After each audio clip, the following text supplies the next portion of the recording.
Welcome back to Criminologist, your go-to channel for unraveling the most intriguing true crime stories.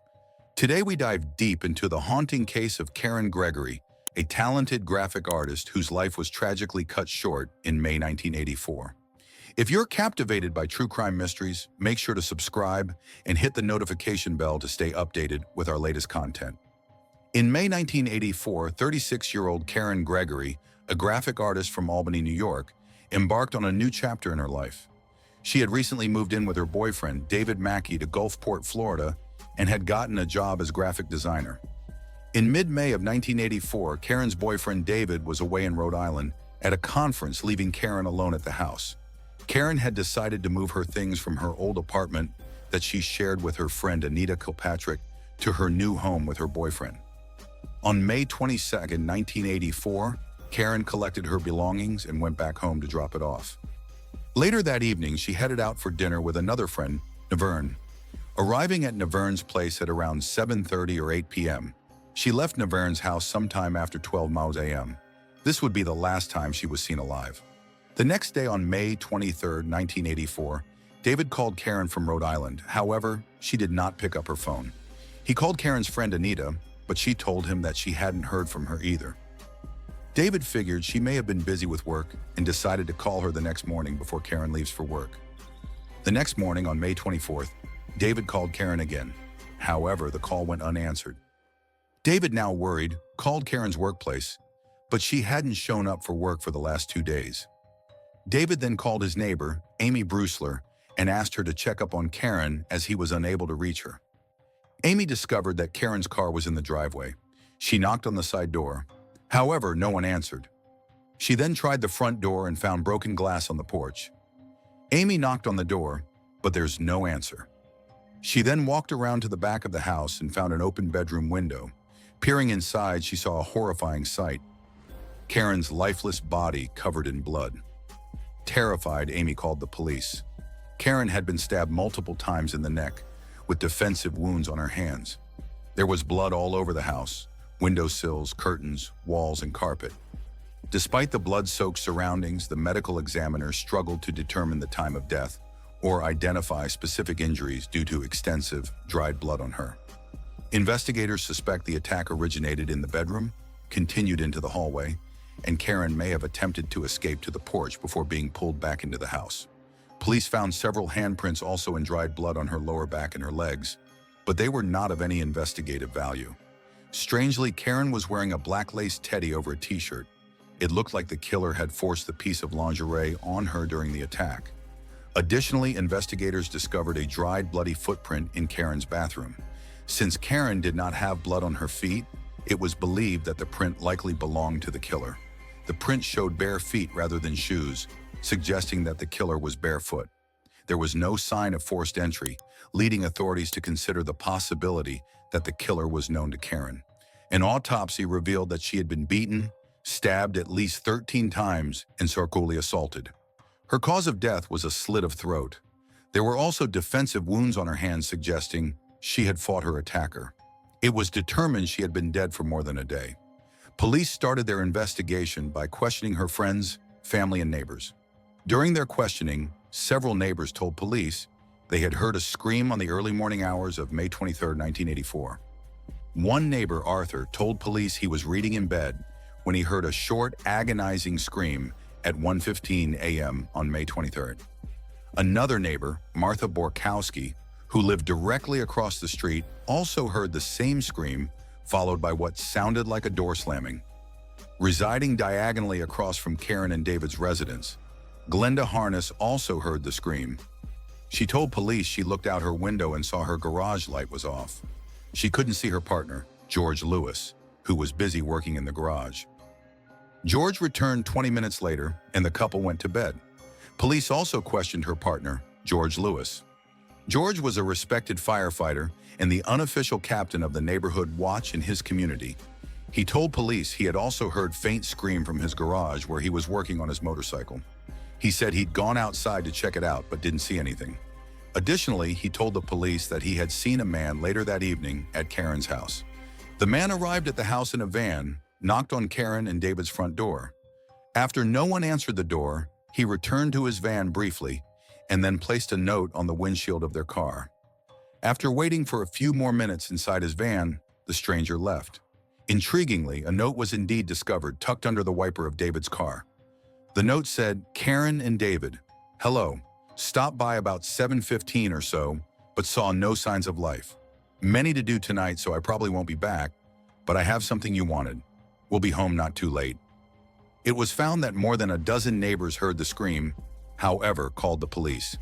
Karen's boyfriend David initially became the first suspect in the case.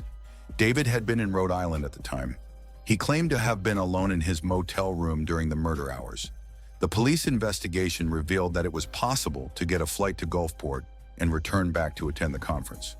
Although technically feasible, it appeared improbable. Furthermore, credit card records indicated he had only bought tickets for a single flight. When questioned if he thought anything was missing from the house, David said he wasn't sure as Karen was still moving in. However, he did remember she had bought a white lace teddy for herself as a birthday gift just a couple of months before the murder. But the teddy was no longer there. Police were also able to track down the man who had placed the note on David's car. His name was Peter Cumble. Peter was an acquaintance of Karen's and knew David as well. He told police he had run into Karen a week ago and that she had invited him for dinner that night with her and David. When police asked what meant by, "I have something you wanted" in his note, Peter replied that he had cassette tape that he had borrowed. Peter claimed that he did not notice the broken glass when he visited the house, although he said that walked across the lawn to the front door and not up the walkway, and that's why he may have missed the broken glass. When asked what he was doing during the murder hours, he claimed he went shopping for camping equipment and then went home to bed. His roommate corroborated his alibi. Police also noticed that Peter had scratch on one of his hands, which he attributed to his dog. He agreed to give police his fingerprints and footprints, and they allowed him to leave, but they still weren't convinced of his innocence. The investigation was stalled until December of 1984, when police got a new clue that changed the trajectory of the case. A woman came forward and told the police that she too had heard a scream that night, and that it had sounded like a long, sustained wailing. This was in direct contradiction with what they'd been told by George Lewis, who claimed it was faint scream. Moreover, this woman lived a few blocks away from Karen. It didn't make sense that a woman living blocks away heard the scream, but George, who lived just across the street, heard only a faint scream. Police again brought in George for questioning and administered a polygraph test. He insisted he only heard a faint scream that led him to go outside to look. He claimed he didn't see anything, so he went to bed. However, the polygraph test revealed that he had been lying. When police questioned him further, he added a new detail, claiming that he'd seen a tall man with red hair standing near a tree in Karen's front yard. Investigators couldn't understand why he hadn't mentioned the man before. George said that he did not mention him before as he was afraid because the man knew where he lived. Even though police were skeptical of his story, they investigated the tip as George was a well-respected man and was even friends with some of the police officers. They showed George pictures of alleged suspected prowlers in the neighborhood, but he could not identify any of them as the man he'd supposedly seen that night. George had described the man as Caucasian, middle-aged, about 6 to 4 inches tall, with a muscular build, red hair, and a red beard. He said he was wearing a green shirt and black pants. He asserted that he made eye contact with the man, and feeling frightened, he quickly returned to his house. Detectives, however, found George's detailed description questionable, given the distance from his garage to Karen's house and the darkness of the night. To verify George's claims, they conduct a recreation, with George standing at the end of his driveway and a police officer walking to the spot where George claimed to have seen the man. During this test, George struggled to provide specific details, unable to determine the color of the man's jacket or his hair. Detectives noticed inconsistencies in George's various accounts, and with each retelling, his story evolved. Originally, George mentioned seeing Karen on the day of the murder, then amended it to seeing her in the kitchen window doing dishes. Another time, he claimed he knew she was doing the dishes because he heard plates rattling. Detectives continued to visit George, and his stories continued to change. A woman also told police about an alleged prowler in the neighborhood. She described being watched by a man who ran away when she got closer to the window to investigate. She would later identify him as none other than George Lewis. George was again brought in for questioning and given a polygraph test. This time he admitted to hanging around a neighbor's window, but claimed he had simply been keeping an eye on things and fulfilling his duties as the neighborhood watch captain. George was also questioned about Karen's murder. He failed the polygraph test again. He altered his story once again. Now he claimed to have walked up the street after hearing the scream, encountering the man on the lawn next to Karen and David's house. According to George, he had asked the man what was wrong, and the man threatened him, warning him not to tell anyone or face consequences. Detectives, frustrated by the inconsistencies, decided to collect samples from George, including fingerprints, handprints, footprints, and hair samples, and sent them to FBI crime lab to compare them with evidence found at the crime scene. Police also looked into his past. George had allegedly abused his previous wife and had been involved in a swingers club. His friends also spoke to police and said that he had shown sexual interest in Karen before she'd even moved in with David. He had even made a comment about wanting to have an orgy with her. In March 1986, almost 2 years after Karen's murder, the FBI crime lab informed the detectives that the footprint found in Karen's bathroom positively matched George Lewis. In an unsurprising twist, George changes his story once again, confessing to a new version of events. He now told that police that he entered Karen's house after waiting for the mysterious man to leave. He said when walked to the house, it was dark, and when he got inside, he discovered Karen's lifeless body with her throat cut open. He panicked and ran to his house. However, police did not buy it. The police had not disclosed Karen's cause of death to the public, so it was perplexing that George was aware her throat had been slit, especially considering the darkness in the house. Even the medical examiner had struggled to identify specific injuries on Karen's body initially, due to the substantial amount of blood on her.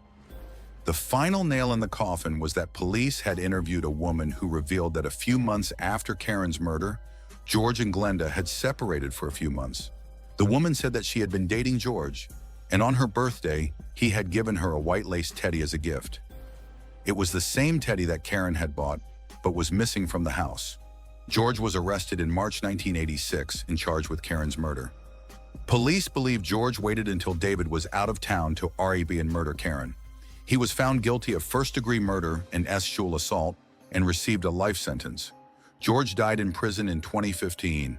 He maintained his innocence until his death at the age of 52. What are your thoughts on this chilling case? Leave a comment below, and don't forget to like and share this video with fellow true crime enthusiasts. For more gripping stories like this, subscribe to Criminologist and turn on notifications. See you in the next video.